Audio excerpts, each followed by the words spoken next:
What is good? So I have encountered probably one of the worst,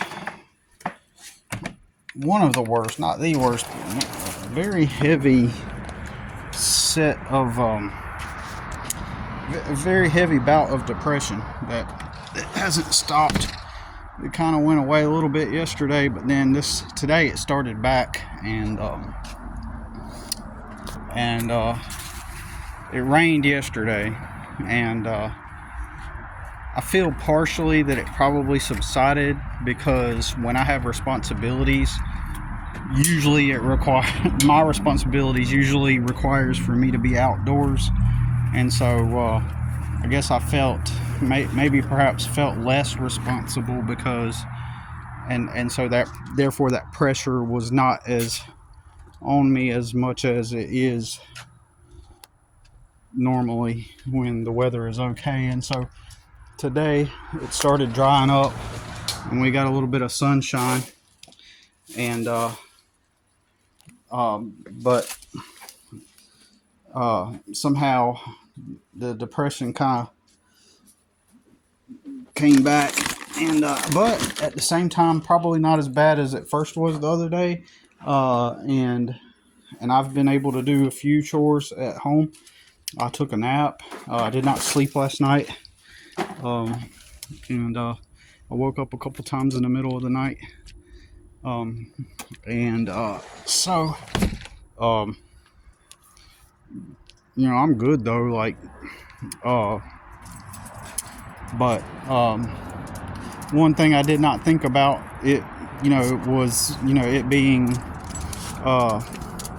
seasonal, and at first, and I think even Kirk mentioned that that I think he was the one that brought that up, and if not, I know that Kirk mentioned it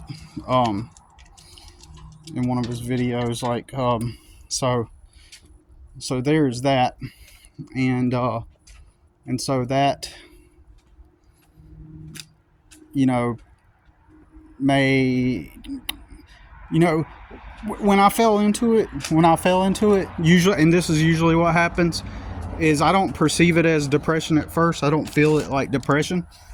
It just feels like physical and mental exhaustion just from things weighing down. You know what I mean? Just in general, like, oh, I'm exhausted. I'm physically exhausted, and that's how it feels. And then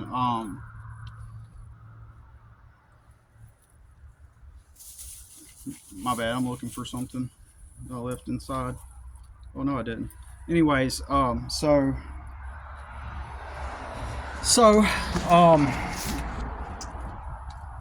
yeah, it just sneaks up on you, and I just feel, oh, okay, I'm tired. I'm really burnt out, because a couple days this year I really burnt out, from just the stress of everyday things, and then and I felt it, and then there were a couple of days I just had to not do anything, right?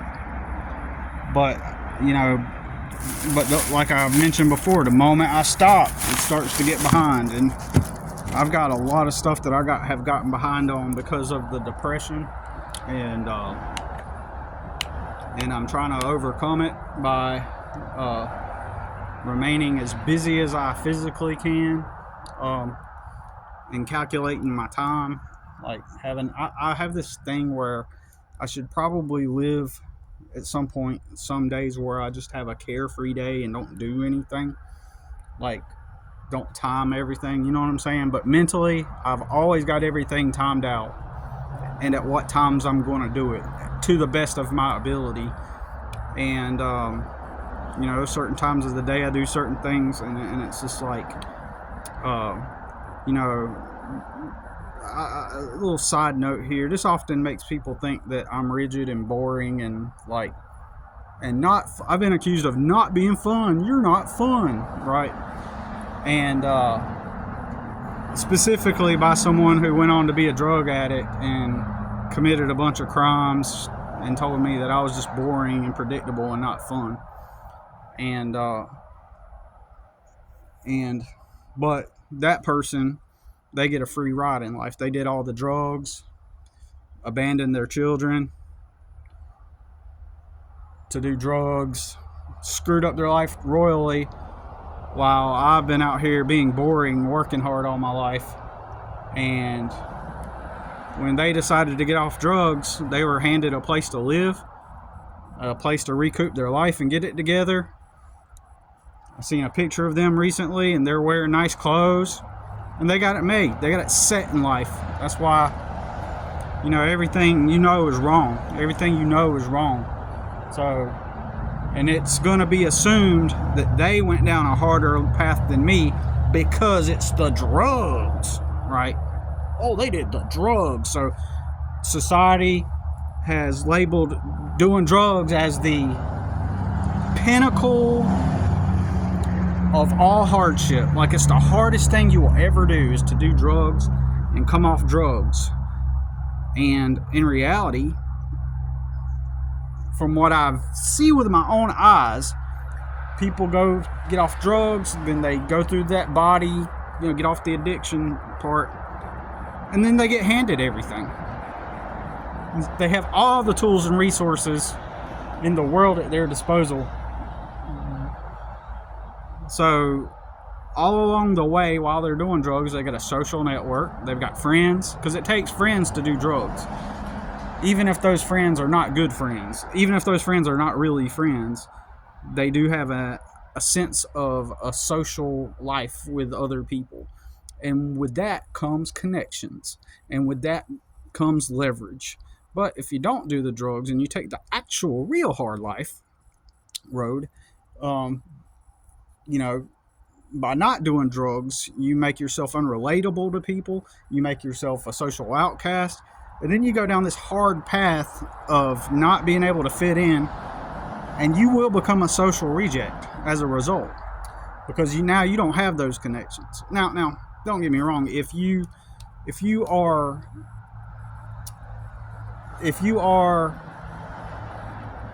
see, I have a unique situation. I'm an intelligent guy and a smart guy, plopped down into a world of poverty around a bunch of low IQ people. Totally opposite of how I am. So just organically, I can't relate to any one of them. And they all literally think I'm just this stupid person, right? And so it's a weird dynamic, because there are other people that didn't. There's probably a rare few people that did not do drugs. And the reason why they've been able to get established and adapt without suffering any kind of repercussions is because of their economic predisposition in life, where they kind of got it made already. And so they may not ultimately fit in with everybody, but they can find their crowd. And oftentimes those people too, once the people that get off the drugs do, and they integrate and become normal people, those people become friends. And those people that didn't do the drugs, they're less judgmental than I am, because I am judgmental towards people that do drugs.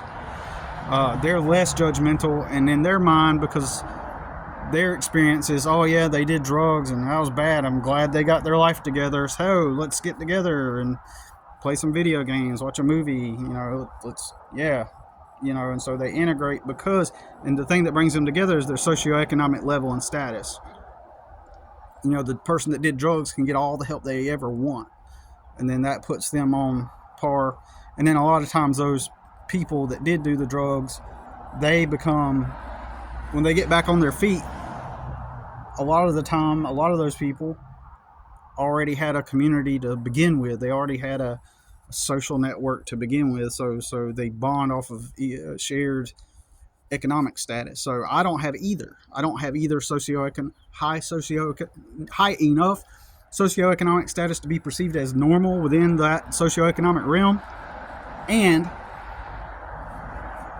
I did not do the drugs, so that cuts me off of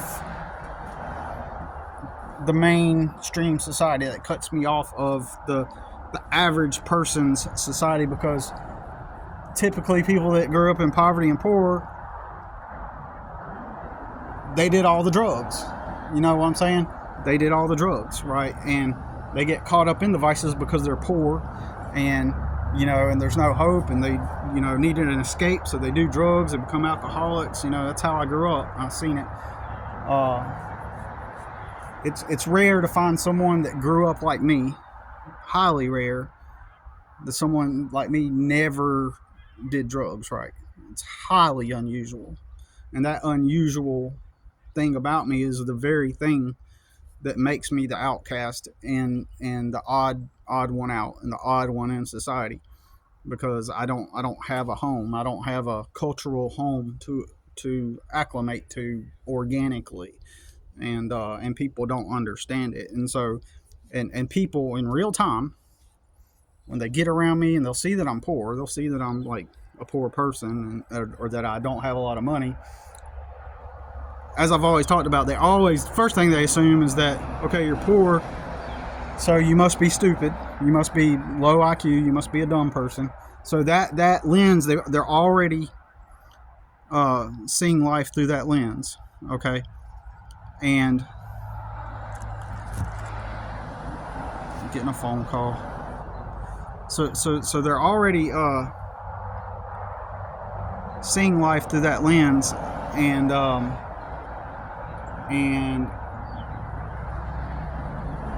or they're seeing me through that lens that I must be stupid if I'm, especially at the age I am.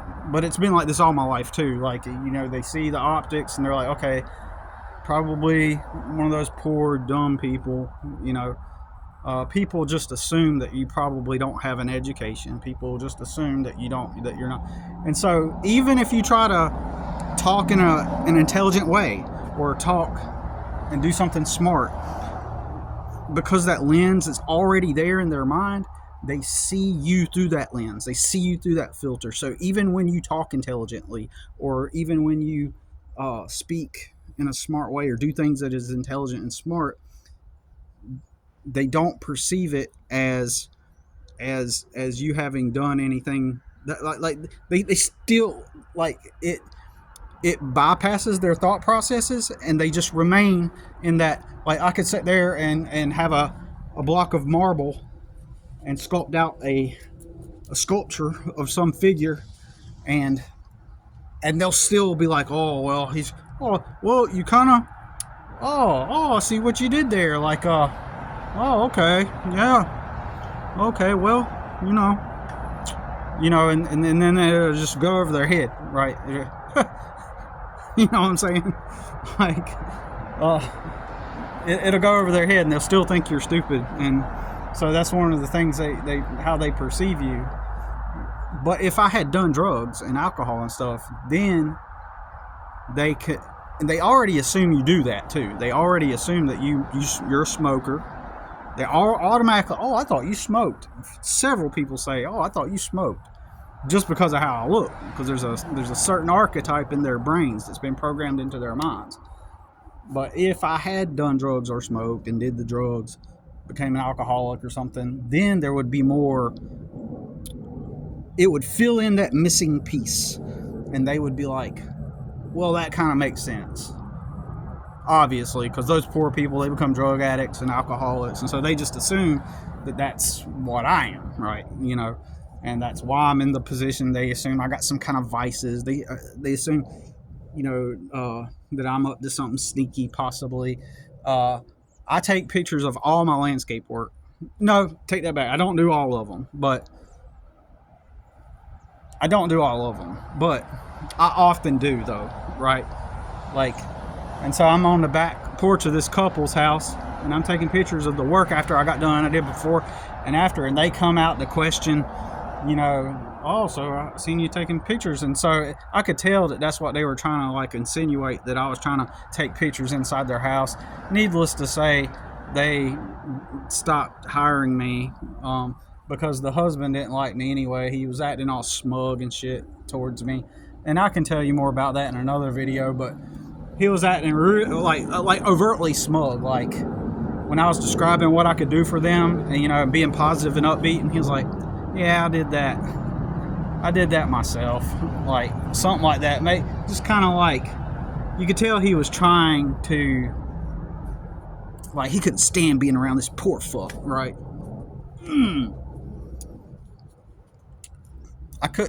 They got it. They had a baby, right? These people had a baby. I could have done, I ain't even going to say it. I've said it before in another video, but put it this way.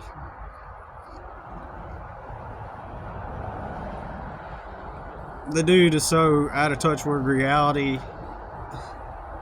I'm not gonna say it. Like I could have done something, but I didn't because they have a child, right? But I would have. I just don't think it was the right thing. But anyways, John, right? So, anyways, yeah, that's why they let me go. But that was like the only time that I've been let go by someone like that. You know what I mean? That's the only time. And because that guy just assumed I'm just some poor fuck, right? So everybody loves my work. I've got tons of references. I'll let you talk to them. You know, like I do great work, right? And that's another reason why I'm an outcast, because being in my position that I'm at, if I display talent, skills, confidence, etc., it really rubs a lot of people the wrong way. And over the years I've become an outcast because of that, because people have a grudge towards people that in my position that have confidence, right? And have talent, and they enjoy watching you you know, kind of experience the hardship of struggle, because in the back of their minds they know that you have a certain quality.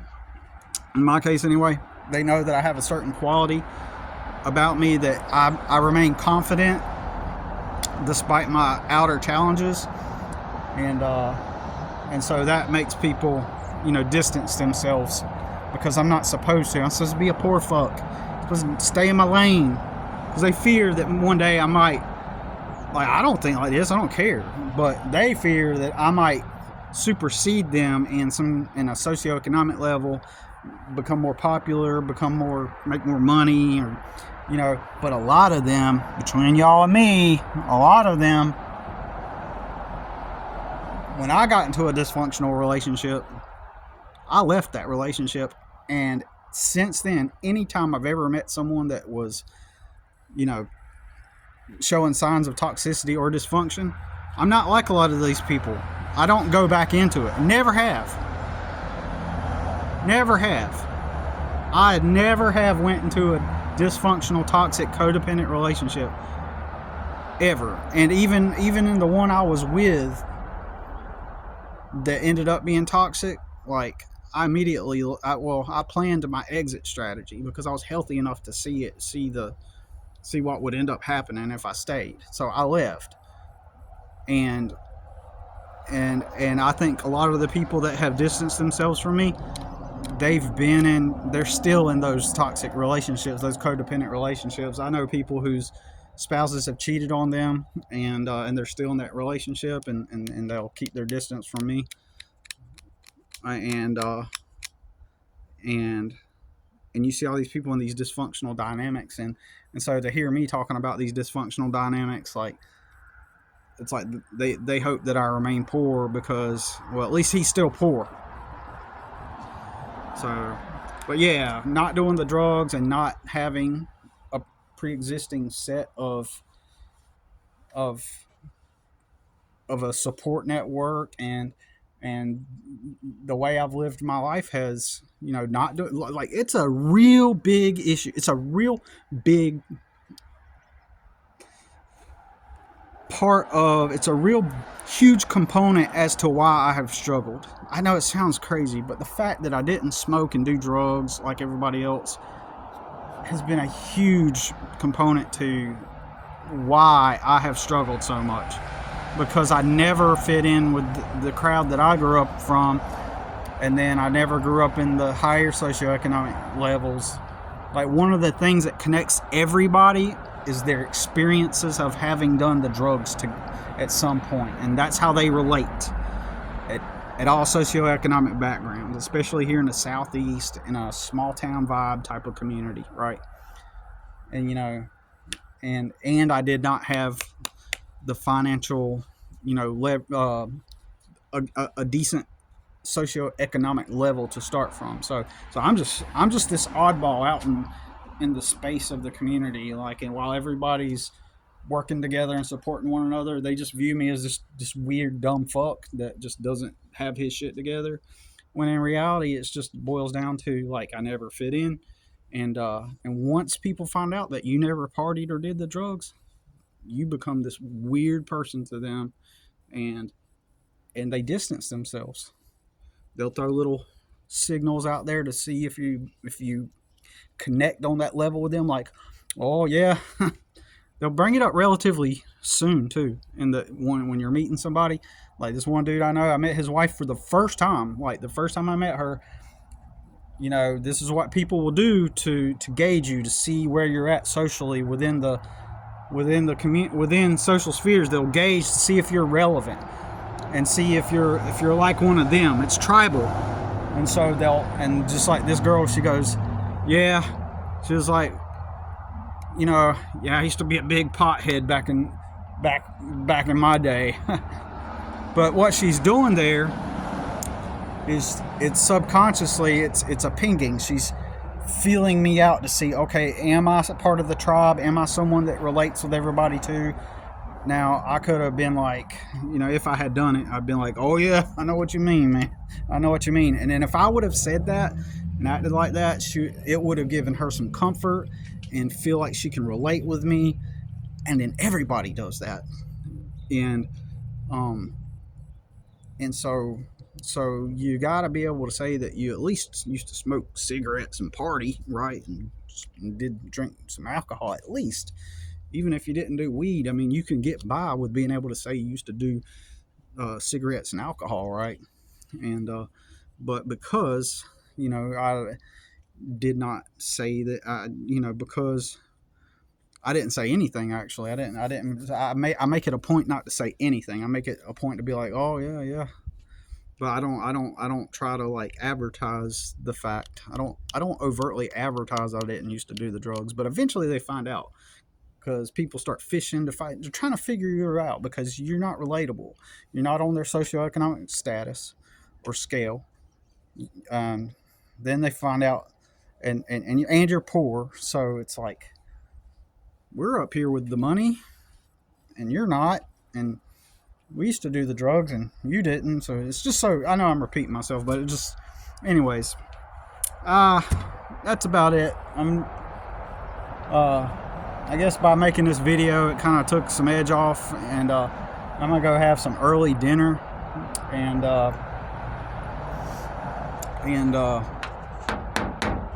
knock some stuff. I've been able to knock out some chores though. It's weird, man. The depression is weird because I haven't had like actual depression, and I'm so glad that I figured it out, that that's what I have. Like, but it has affected get my chores done. I'm behind on some stuff, but I know that this will pass, right? I know that it always does, and so I'm not I'm not feeling too bad about it in and of itself, and I know that tomorrow I will go and go to work, because I did not schedule anybody for today, but I got a customer tomorrow. And working, like, not house chores and stuff or around this property, but like if I got like another customer and I go to their house, I feel better, right? And I was listening to Rudy and Kirk one of those days last week when I had the depression. That helped, like listening to the Reality Benders podcast. I like listened to that most of the time that I was at work, and so it kind of gave me a sense of not being alone. You know what I'm saying? I always talk about how I like being alone, right? And I really do. And I would have been totally okay, if I would have listened to something else. But just being able to listen to that podcast actually made me get a sense of like I'm listening to somebody I kind of relate with, you know what I'm saying? So it did make me not feel as lonely, even though I don't feel lonely. It just gave me a sense that I had some community, I did have some kind of support system, even though it was just me listening to a podcast, you know, on my earbuds. And anyways, that's all I got to say about it, and talk to you soon.